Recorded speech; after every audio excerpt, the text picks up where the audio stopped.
From the beginning, we were told by British Petroleum and the American government that getting accurate estimate, of the amount of oil gushing into the Gulf of Mexico did not matter because they were responding with everything they had anyway. In our fourth story tonight, we were lied to. BP knew determining the amount quickly was critical, but the company had a financial incentive to prevent anyone from learning what it was. We were also told that dispersants, both undersea and from the air, are the best way to deal with the oil to prevent it from reaching shore. But environmental advocates testified today that dispersants, which are themselves considered toxic, make it more difficult to remove the oil from the water, not less. It would seem that you would want it as thick and as concentrated as possible to deal with it right there, instead of circling it with numerous booms that are made for ocean wave conditions. We seem to be saying we're going to take this concentrated oil, we're going to dissolve it. So we have no ability to touch it or deal with it. For the most part, we won't see it. It's an out-of-sight, out-of-mind strategy only. It's a PR stunt to dissolve this oil with dispersants. It's just to get it away from the cameras on the shoreline. But yet, something even more dangerous might be taking place. Here. Under the ocean.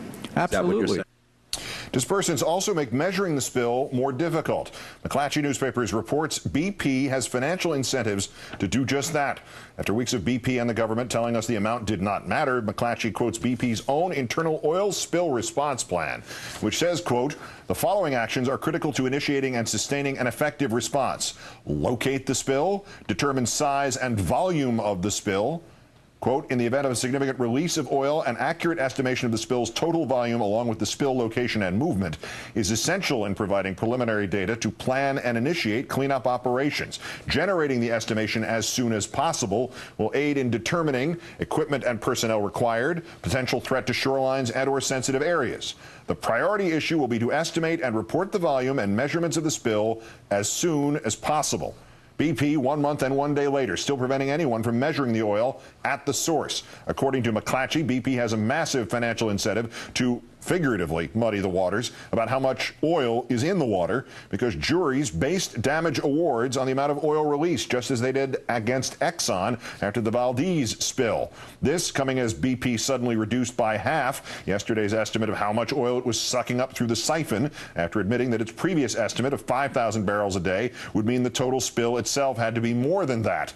And as the New York Times reports that volunteers who offered to treat birds and collect data on the spill were told the work can only be done by contractors for BP, which again has a financial incentive, fines and penalties to lowball the volume numbers, and that the U.S. government ordered local officials to send all their samples for testing, the results of which might also be used against BP, to an oil and gas services company that includes among its biggest clients, BP.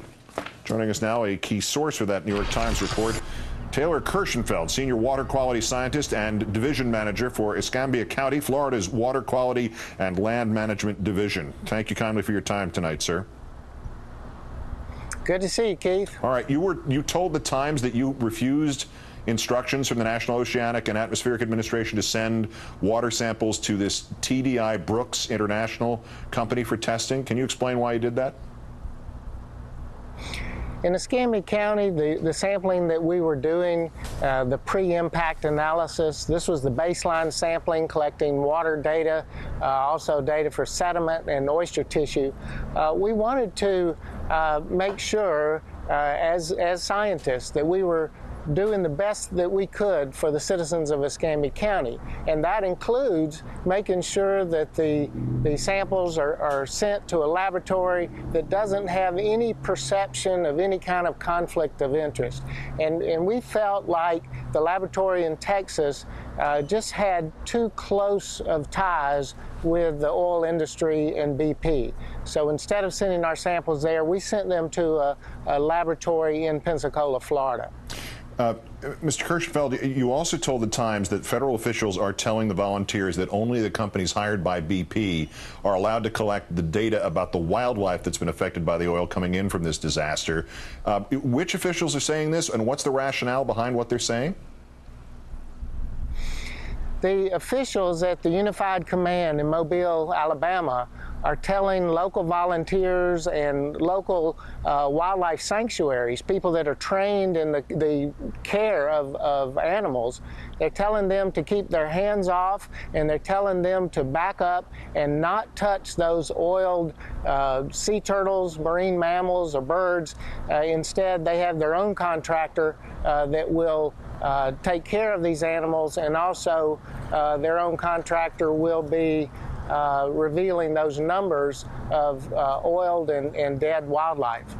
But surely this all has added up in your mind, and I guess in the mind of others, to being BP being more interested in containing the information and what's actually happening and the numbers on which penalties and/or legal assessments will be based. More interested in containing that information than they are in containing the actual oil spill. Do you think that's correct?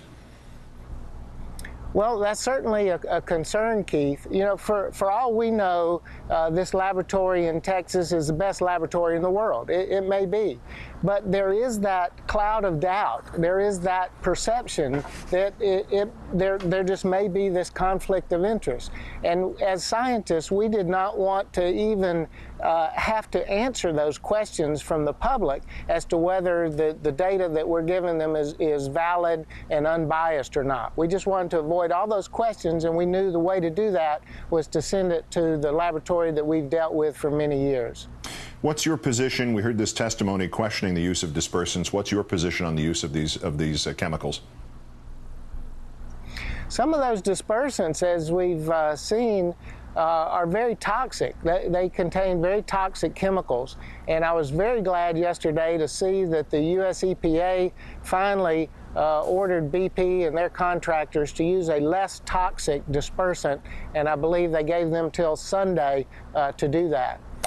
Lastly, we heard this senatorial nominee from the Republican Party in Kentucky, Dr. Paul, say that these things just happen. Sometimes accidents just happen. What's your reaction to that, seeing that accident firsthand? Accidents do happen. We all know that. But also, as scientists, we need to be prepared for anything that does happen. We need to be able to deal with that. You know, I was talking to some citizens there in Pensacola yesterday. The analogy is it's like driving down the highway at 80 miles an hour knowing your brakes don't work. Mm-hmm. You know, there's no backup plan. There's no plan B. And it seems like BP did not have that contingency plan in place that they needed to have. Yeah, I'll go you one further on an apt analogy. I'd say it's going down 80 miles an hour and there are no brakes.